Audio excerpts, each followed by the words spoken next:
और राजधानी लखनऊ से आ रही एक और बड़ी जानकारी का रुख कर लेते हैं। इस वक्त की एक और बड़ी खबर आपको बता दें, प्रियंका गांधी के जन्मदिन पर पूरे उत्तर प्रदेश में प्रेस कॉन्फ्रेंस आयोजित होंगी। साल 2022 की हार के बाद पहली बार बड़ा प्रदेश व्यापी कार्यक्रम होगा। 2027 चुनाव की रणनीति की औपचारिक शुरुआत के संकेत हैं। आपको बता दें, प्रियंका गांधी एक बार फिर से कांग्रेस की सुपर प्रभारी बन सकती हैं। कांग्रेस का पूरा फोकस अब दोबारा उत्तर प्रदेश पर शिफ्ट हो चुका है। 2022 की हार के बाद ये पहला प्रदेश व्यापी राज्य स्तरीय कार्यक्रम रहने वाला है। प्रियंका गांधी के जन्मदिन के उपलक्ष्य में आपको जानकारी के लिए बता दें कि 12 जनवरी को प्रियंका गांधी का जन्मदिन है, यानी कि कल पूरे प्रदेश में प्रेस कॉन्फ्रेंस आयोजित होंगी। कई बड़े कार्यक्रम रखे जाएंगे। लखनऊ से संवाददाता अनूप कुमार सिंह फोन लाइन पर जुड़ गए इस खबर पर और भी जानकारी के साथ। अनूप, साल 2022 के बाद ये पहली बार है जब पूरे प्रदेश में इस तरह के बड़े कार्यक्रम आयोजित हो रहे हैं, वो भी प्रियंका गांधी के जन्मदिन के उपलक्ष्य में। क्या उद्देश्य इन कार्यक्रमों का रहेगा और कैसे कांग्रेस पार्टी को इनके जरिए मजबूती, संगठनात्मक मजबूती मिल सकती है?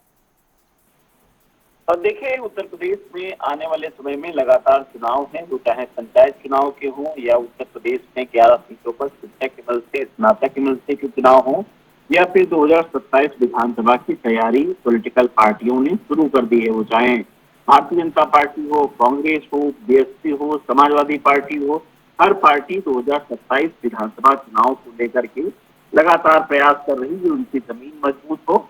और ये कहा भी जाता है कि सरकार के जब 4 साल पूरे हो जाते हैं, 5वां साल जो सरकार का होता है वो चुनावी साल होता है, जिसमें सरकार से लगा के संगठनात्मक सभी पॉलिटिकल पार्टियां चुनाव की तैयारी में लग जाते हैं। 25 मार्च को उत्तर प्रदेश सरकार यानी योगी सरकार के दूसरी कार्यकाल के 4 साल पूरे हो जाएंगे और फिर सरकार की जो संगठन भाजपा की बात करें वो चुनावी साल में चले जाएंगे। निश्चित रूप से ऐसे में सभी जो पॉलिटिकल पार्टियां हैं वो चुनाव की तैयारी में जुट गई है। वही वजह है कि कांग्रेस भी 2027 को लेकर पहले से ही अपनी 1 साल पहले से अपनी जमीन को मजबूत करने के लिए तैयारी शुरू कर दी है। कांग्रेस में प्रियंका गांधी एक चर्चित चेहरा है, लोकप्रिय चेहरा है, महिलाओं को कनेक्ट करती है, यूथ को कनेक्ट करती हैं। और 2022 में देखा भी गया था कि जब उनकी रैलियां होती थी उत्तर प्रदेश में तो एक समूह, एक विशाल भीड़ वहां पर इकट्ठा होती थी। कांग्रेस ये चाहती है कि जिस तरीके से अभी लोकसभा चुनाव 2024 में कांग्रेस की जो सांसदों की संख्या है उत्तर प्रदेश में बढ़ी, कहीं न कहीं उसकी जमीन मजबूत हुई और एक बार फिर से कांग्रेस अपने संगठन को मजबूत करने के लिए फिर से प्रियंका गांधी को के जन्मदिन पर लोगों को 100 दिन का जो कार्यक्रम प्रस्तावित किए गए हैं, 100 दिन की जो कार्य योजना कांग्रेस ने बनाई है कि 100 दिन तक इन मुद्दों पे काम करना, वो चाहे सरकार की जो कमियां हैं वो जनता के पास पहुंचाना या फिर तमाम ऐसे मुद्दे हैं, किसानों के मुद्दे हैं, कानून व्यवस्था के ऐसे मुद्दे हैं जिनको लेकर कांग्रेस के कार्यकर्ता, नेता ये सब जनता के पास जाएंगे, गांव-गांव तक मैसेज पहुंचाएंगे और कांग्रेस की 2027 में सरकार बने, जिसको लेकर कांग्रेस के कार्यकर्ता अभी से लगना शुरू हो चुके हैं। निश्चित रूप से कल प्रियंका गांधी वाड्रा का जन्मदिन है। ऐसे मौके पर तमाम जो कांग्रेस के नेता कार्यकर्ता मंडल स्तर पर वहां पर प्रेस कॉन्फ्रेंस करेंगे और उनके जन्मदिन मनाएंगे। जन्मदिन मनाने के साथ साथ 100 दिन की जो कार्य योजना है इस पर लगातार काम करेंगे और इसको लेकर कांग्रेस की पूरी तैयारी हो चुकी है।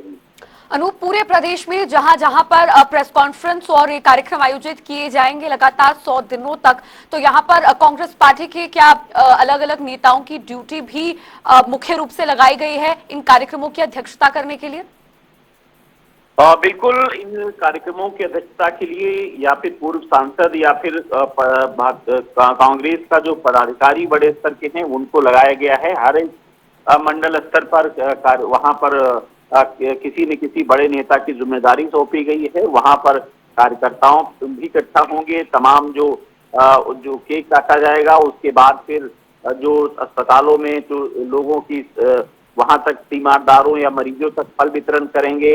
ये सब तमाम ऐसे कार्यक्रम हैं जनता से जुड़े हुए हैं, जनता के पास जाने के कार्यक्रम हैं कि कैसे किस तरीके से उनके पास पहुंचा जाए। प्रियंका गांधी के जन्मदिन पर एक समझिए कि इस 2027 के चुनाव का आगाज कांग्रेस करने जा रही है। तो निश्चित रूप से एक बड़े स्तर पर कल पूरा कार्यक्रम कांग्रेस करने जा रही है। और ये बात सच है कि 2022 का जब चुनाव हुआ था या 24 के चुनाव के बाद जिस तरीके से कांग्रेस उत्तर प्रदेश में संगठन को मजबूत करने में लग गई, कांग्रेस कोई बड़ा कार्यक्रम नहीं कर पाई और अब जाके इस 2027 चुनाव, पंचायत चुनाव या फिर आगामी जो 11 सीटों पर शिक्षक एमएलसी, स्नातक एमएलसी के चुनाव होने हैं, जिसको लेकर अब कांग्रेस भी कहीं न कहीं अपनी मजबूती बनाने के लिए, अपनी जनता की में पकड़ बनाने के लिए और कांग्रेस का जो बेस वोटर था वो जो छिटक गया था उसको अपनाने के लिए, अपने पाले में लाने के लिए